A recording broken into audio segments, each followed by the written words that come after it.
Bueno, estudiantes,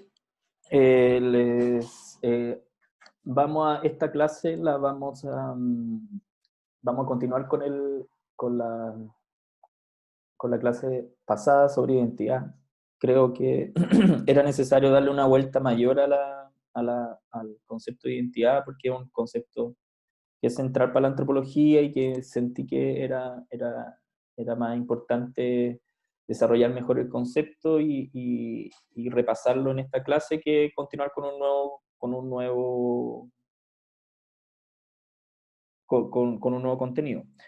El video que está a continuación un poco retoma lo que discutimos en la clase pasada y creo que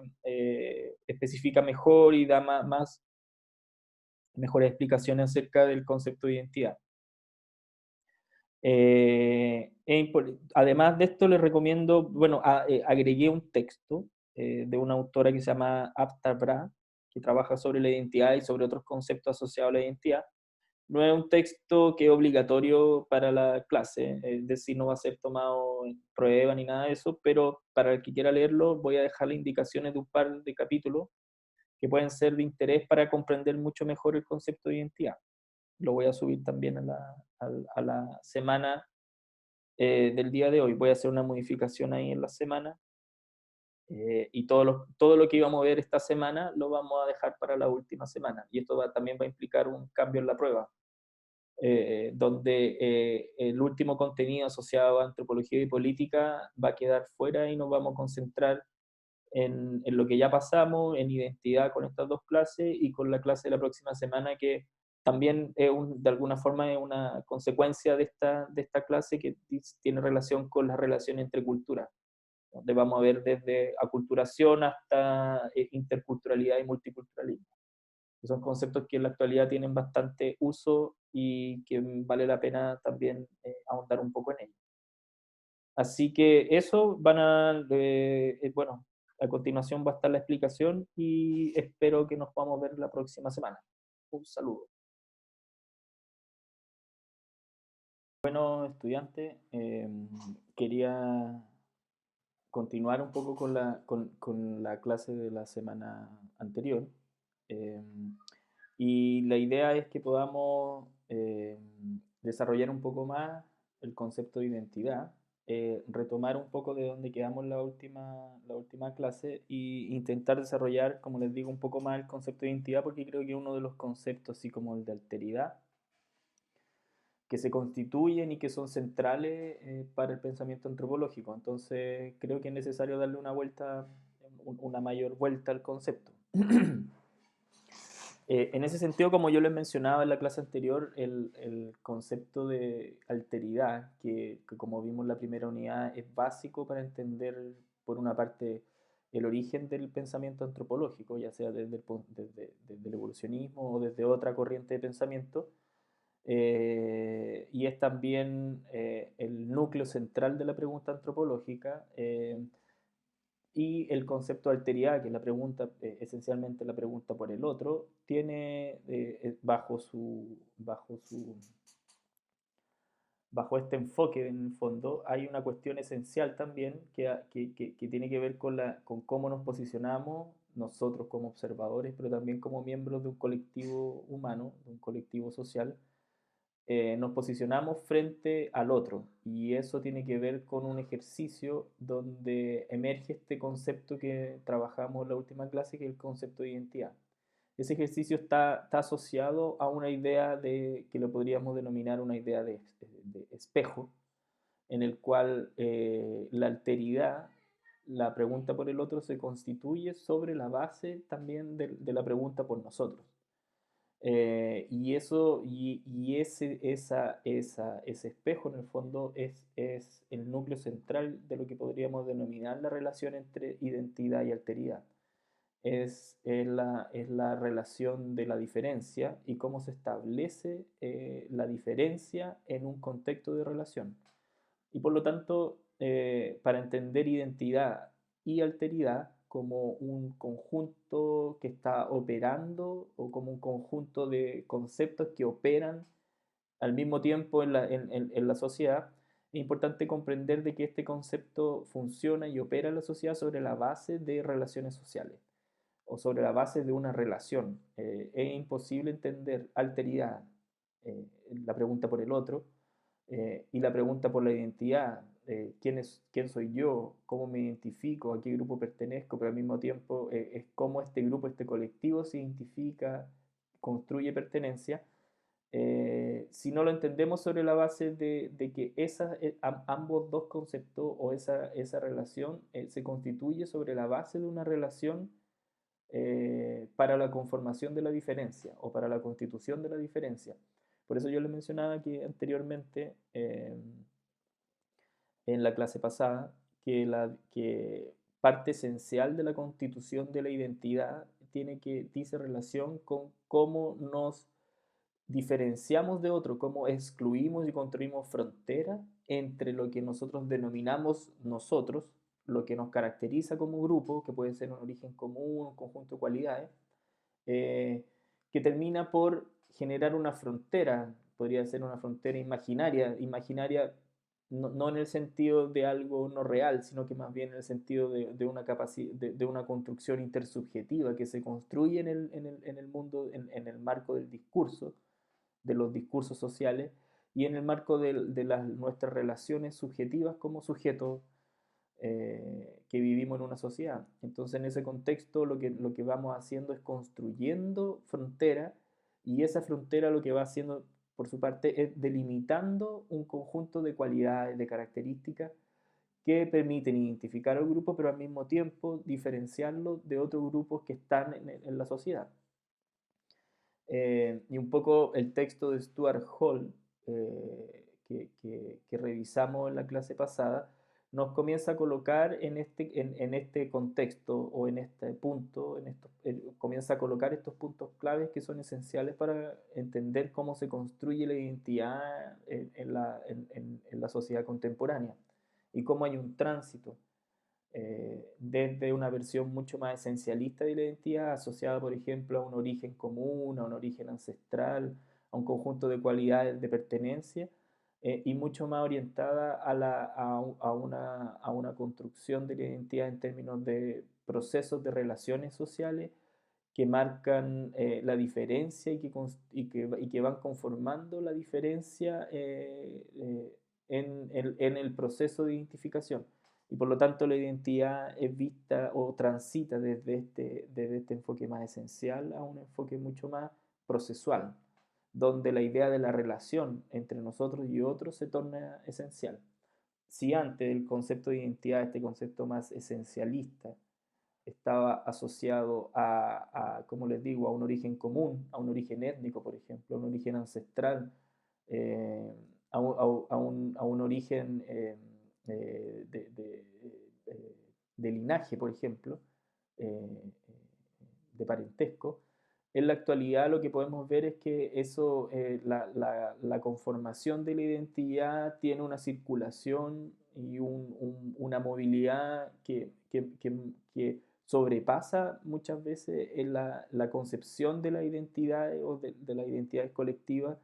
sobre estos marcos más fijos, que podría ser el origen, como les digo, el origen común o la afiliación, cuestiones asociadas a linaje, a sistemas de parentesco y mucho más a posicionamientos, por ejemplo, posicionamientos estratégicos, a ciertos condicionantes, y como nos dirán otros autores que vamos a intentar ver en la clase de hoy, como Aftar Bra, a la intersección entre diferentes procesos de identificación social, como pueden ser las relaciones de género, las relaciones de clase, las relaciones raciales y las relaciones étnicas. Y cómo un sujeto puede ejecutar y operar y visibilizar, tornar explícito en sí mismo, en su cuerpo, pero también en su desarrollo como individuo, estas diferentes marcadores de diferencia o estas diferentes identidades que van a ir constituyendo lo que sería su conformación como un sujeto y también su participación en diferentes grupos sociales. De alguna forma lo que hay en estos enfoques de la identidad asociados a la diferencia, un reconocimiento de que en el mundo contemporáneo las identidades son mucho más fluidas, son identidades que están en movimiento y identidades que se van constituyendo en la multitud, en la posibilidad de ir transitando entre diferentes identidades que no necesariamente están asociadas ni a un origen común, ni a un conjunto de cualidades fijas y específicas a través del tiempo, sino que más bien a diferentes cualidades, sí, pero que las voy seleccionando en la medida en que voy ocupando diferentes posiciones en el orden y en la sociedad. Por lo tanto, siguiendo lo que dice la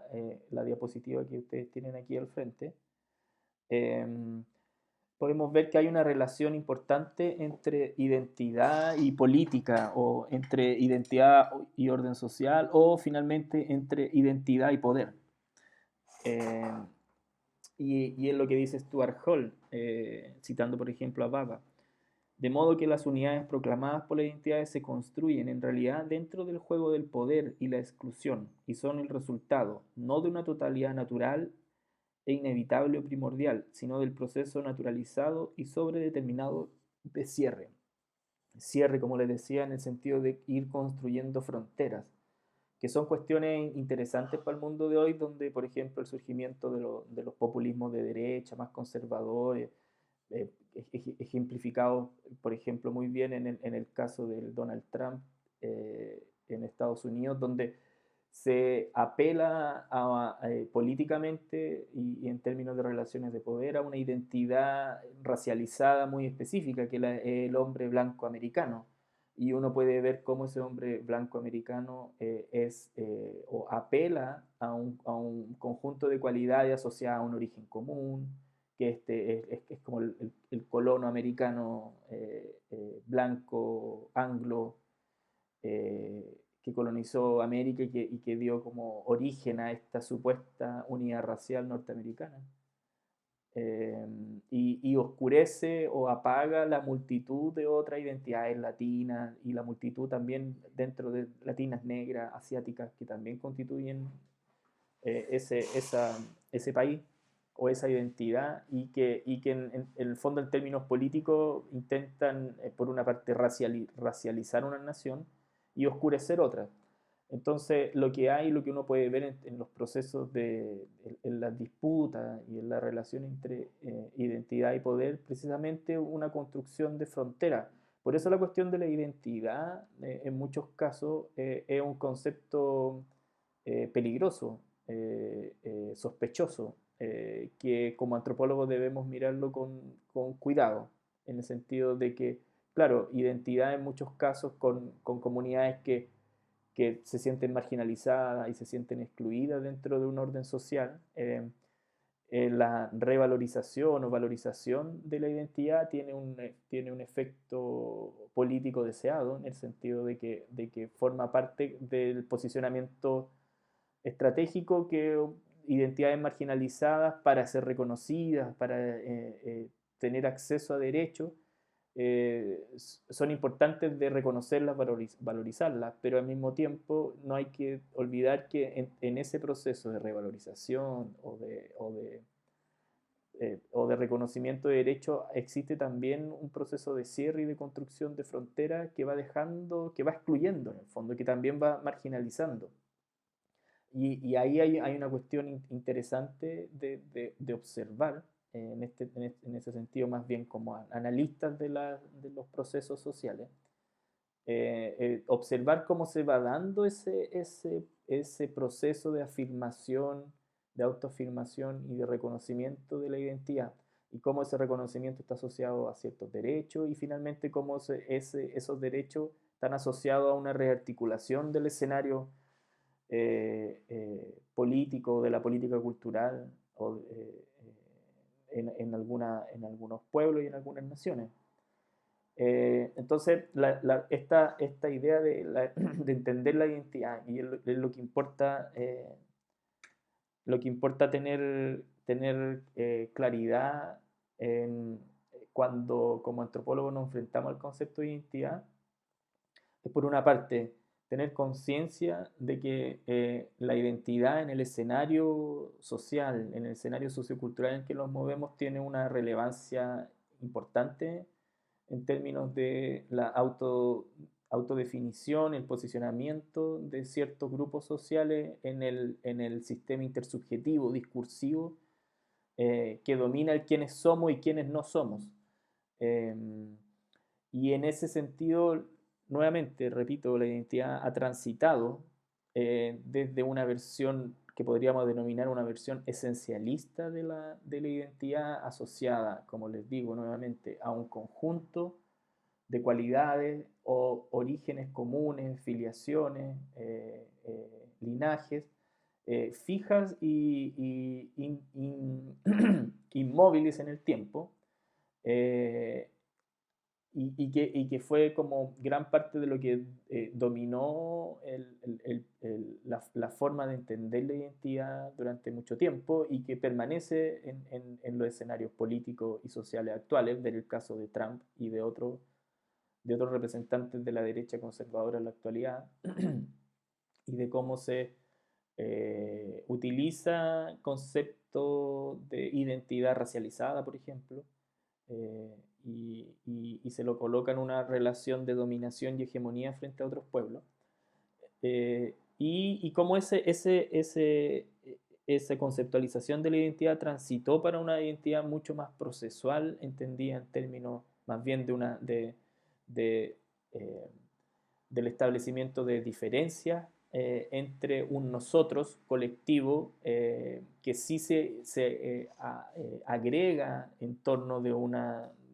serie de cualidades, de lo común en el fondo que podemos ir construyendo, pero es importante comprender que esa conformación de lo común no necesariamente es fija en el tiempo, sino que es móvil y transita, se posiciona en el escenario social y en el escenario político dependiendo de las condiciones históricas que están determinando esos escenarios. Eh, eh, y que por lo tanto nos colocan a la identidad dentro de un marco de entendimiento, un marco analítico que considero mucho más adecuado para los momentos en los que vivimos. Lo que no deja de ser que la identidad más esencialista no opere en la actualidad, ni no opere en la sociedad. En el fondo lo que tenemos son como estas dos aproximaciones que a veces se tornan antagónicas y en otras veces también se tornan complementarias. No, la idea no es dejar de pensar a la identidad como el conjunto de cualidades que caracterizan a un grupo, buscar lo que es común a un grupo social, sino más bien entender que eso que es común y eso que caracteriza a un grupo, que le otorga pertenencia, es también móvil y puede cambiar en el tiempo y que se va organizando a partir de las diferentes condiciones históricas que le tocan vivir a ese grupo. Ahora bien, sobre la base de esas dos aproximaciones existen dos cuestiones centrales que me parece que operan tanto en la primera definición como en la segunda, y que tiene que ver con que en el proceso de construcción de la identidad funciona como un fenómeno de cierre, de establecer fronteras. ¿Entre quién? Entre nosotros y otros. Y ese proceso de cierre se constituye siempre, siempre, en los dos casos, en base a una relación. Por lo tanto, si tuviéramos que decir que existen estas dos aproximaciones para la identidad, uno mucho más esencialista y otra más procesual, lo que sí es común a ambas es que existe una relación que es lo que permite el ejercicio de la identidad, y esa relación está dada por la alteridad, por el otro y por nosotros. Y en ese proceso de diferenciación, eh, eh, lo que hay es un fenómeno o una operación de cierre, de construcción de frontera. Y esa operación de cierre o construcción de frontera es lo que permite generar la diferencia entre nosotros, nuevamente lo digo, y la diferencia de los otros. Entonces, lo común es la relación y la construcción de la diferencia. Y por ahí podríamos decir que va operando la identidad. Y lo que ustedes pueden ver aquí en la diapositiva, ser chileno en la raja, es precisamente podemos ver dos cuestiones de cómo la identidad en este caso está operando y cómo podríamos analizarla. Por una parte, el ser chileno. ¿Qué significa ser chileno? Hay una serie de elementos que están caracterizando en este mensaje, podríamos decir, en cómo se está caracterizando la idea de chileno. Y por otra parte, que ser chileno es la raja, es bacán, es una buena, es algo positivo. Lo que en el fondo está diciendo ahí es que si tú no eres chileno, tal vez las otras identidades nacionales no son igual de positivas, no son la raja como las chilenas. Ahí hay un ejercicio también de construcción de la diferencia y de generar un cierre a partir de con la construcción de ciertas cualidades que tornan identificable a las personas que quieren asumir esa construcción. Que tiene tanto expresiones más, podríamos decir, del mundo más populares, más de la vida cotidiana, de la sociedad como esta, como este póster, este afiche que podría estar en cualquier bar tradicional o en una fonda, pero también tiene repercusiones o expresiones o se despliega en términos de, por ejemplo, la geopolítica y la construcción de la frontera, eh, de la construcción territorial del Estado-Nación, y que van de la mano. O sea, no podemos eh, eh, separar una cosa de la otra. Y en el fondo nos lleva nuevamente a pensar en la imagen de esta niña, y esto me gustaría también llevarlo un poco a la idea de lo que yo le mencionaba de esta autora Aftar Bra, que yo voy a subir un texto ahí para el que quiera leerlo y lo tenga como bibliografía no obligatoria para el curso, pero sí de consulta. Que lo que menciona esta autora, que es súper interesante para pensar la idea eh, de la identidad, es que la identidad se marca también, o se lleva, se performatiza en las prácticas, pero también en los cuerpos. Y un poco el ejercicio que hicimos en la clase anterior nos permite como ejemplificar esto, la idea de cómo la identidad está marcada en el cuerpo. Y fue la pregunta de, bueno, ¿de dónde es esta niña? Y ahí uno puede ver que el cuerpo, el color de la piel, los rasgos, la forma de peinarse, sus ojos, la forma de vestir, nos permite construir una supuesta identidad de esta chica a partir como de la memoria subjetiva o del conocimiento subjetivo que nosotros como individuos tenemos o asociamos este cuerpo a una identidad. Y que dijimos, bueno, Andes, digamos, cultura andina. Eh, pero ¿por qué? Porque tiene una tez morena, ojo achinado, el cabello y su gorro, por ejemplo, no hablan de eso, pero también hubo una discusión interesante en términos de de qué país es. Y claro, ahí nuestra conciencia o nuestra conciencia subjetiva o intersubjetiva nos lleva a decir que, bueno, Andes es Perú o Bolivia, y Bolivia principalmente. Y ahí después, al mencionarle que era Argentina, también surge una contradicción ahí en términos de cómo nosotros significamos y identificamos eh, eh, eh, ciertos rasgos y cierta imagen racial con un pueblo. Y como el pueblo argentino, en la nación argentina, que así como la nación chilena tiene mucho de construido, eh, está asociada más bien a esta imagen del Río de la Plata, en el fondo, de ese tipo de colonización más europea, más blanca, y excluye este otro tipo de pueblos, de los pueblos indígenas, y cómo nosotros podríamos identificar primero cualquier otro pueblo con la imagen de esta chica, primero Bolivia, después Perú, finalmente Chile, pero es súper difícil hablar de las culturas indígenas argentinas desde Chile, digamos. Tal vez en Argentina en algunos círculos sea mucho más evidente, pero desde aquí se torna mucho más complejo. Pero al mismo tiempo, por lo tanto, lo que nos habla esta autora la Aftar Bra, es que la identidad también se inscribe en los cuerpos y nosotros, nuestros cuerpos, están, por una parte, muestran esos significados, esas identidades que están jugando, que un poco están caracterizando el entendimiento que tenemos de las diferencias de género, de raza, de clase. Pero también nos muestran de cómo somos portadores, en el fondo, como sujetos de todas esas categorías. Aquí, por ejemplo, en la foto nosotros no profundizamos en cómo ella también está expresando ciertas categorías de género, que como lo pudimos ver, por ejemplo, con el video de la hija de perra, ahí también hay una deconstrucción de las categorías de género. Y entonces el cuerpo de la hija de perra, así como el cuerpo de esta chica, eh, portan una serie de identidades y en el caso de la hija de perra, en la verdad hay un ejercicio político de transgredir esas identidades, de mostrar precisamente la movilidad de todas esas identidades de género y la disolución de esa identidad y la búsqueda de otras. Y ahí lo interesante y que también la autora en el libro que les voy a subir, que se llama Cartografías de la Diáspora, eh, y les voy a poner también ahí en el texto un poco cómo leer el libro, en el fondo, unas recomendaciones de capítulo. Lo que nos dice también es cómo una persona, por ejemplo, esta chica al momento de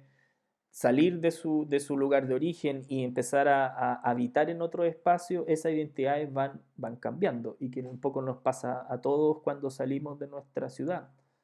y nos vamos, por ejemplo, al extranjero, incluso a otra ciudad en el país. Ustedes también lo colocaban en el fondo cuando salen de Osorno y se presentan como osorninos. ¿Y qué es lo que dicen de los osorninos? Bueno, ustedes saben mejor que yo y lo hablamos de qué es lo que se cuenta cómo se piensa y cómo se identifica los osorninos en otra ciudad. Sureño, por ejemplo, asociado a la colonización alemana, donde también hay mucho pueblo indígena, pero también como donde hay una característica de la ciudad y del territorio asociada, por ejemplo,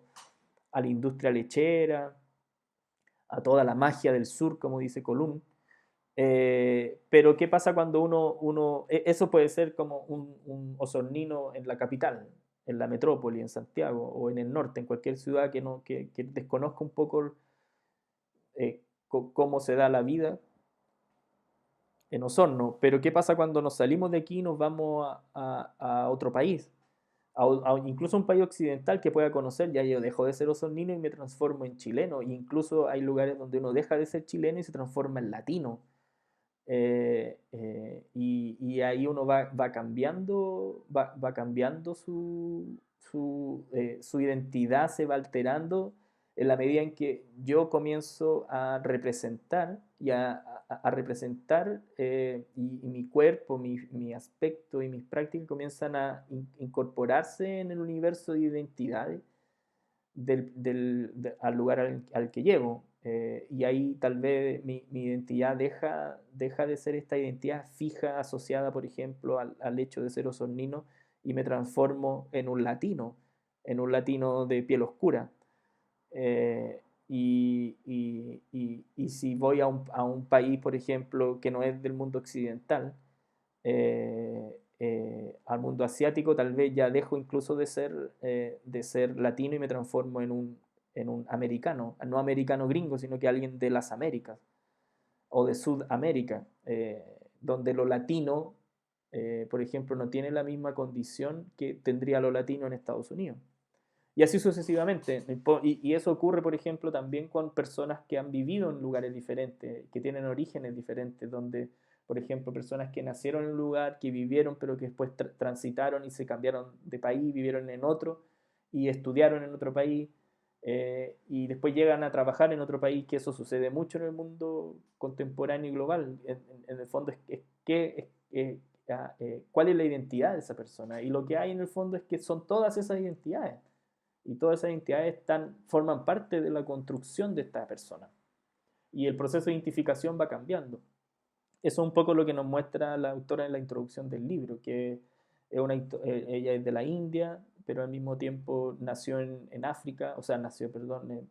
se fue a África y vivió en África, en Uganda, y después tuvo que salir y se fue a vivir a Inglaterra, y que después se fue a estudiar a los Estados Unidos. Y ahí en ese proceso de construcción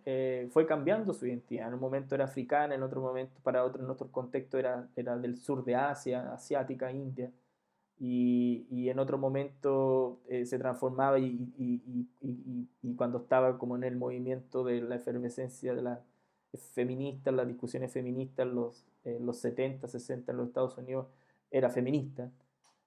asiática y africana, y así sucesivamente. Entonces ahí podemos ver cómo la identidad va transitando y no va siendo fija en el tiempo. Y por lo tanto, gran parte de ese proceso de identificación, que es como queremos que entender hoy la identidad, hay que asumir que son identidades más bien transitorias. Y temporarias, como dice Stuart Hall. Las identidades son puntos de adhesión temporaria a las posiciones subjetivas que nos construyen las prácticas discursivas. Son el resultado de una articulación o encadenamiento exitoso del sujeto en el flujo del discurso. En el fondo lo que hay es un ejercicio de posicionamiento, un ejercicio que puede ser consciente, pero también muchas veces inconsciente, de cómo yo me muevo en el flujo de discursos, de los discursos que van caracterizando esa identidad. Y que, claro, que por ejemplo, en términos de las luchas feministas de la actualidad en Chile, quedan también claras en cómo esa identidad de lo femenino va transitando y va constituyéndose de otra forma. Y un poco lo que uno puede ver también es las luchas contra el patriarcado del feminismo. Es también hay también una disputa cultural, una disputa de identidades. ¿Cuál es la identidad que caracteriza a lo femenino en la actualidad? Y ahí hay la ola feminista o las demandas feministas pasan también por ahí digamos, por,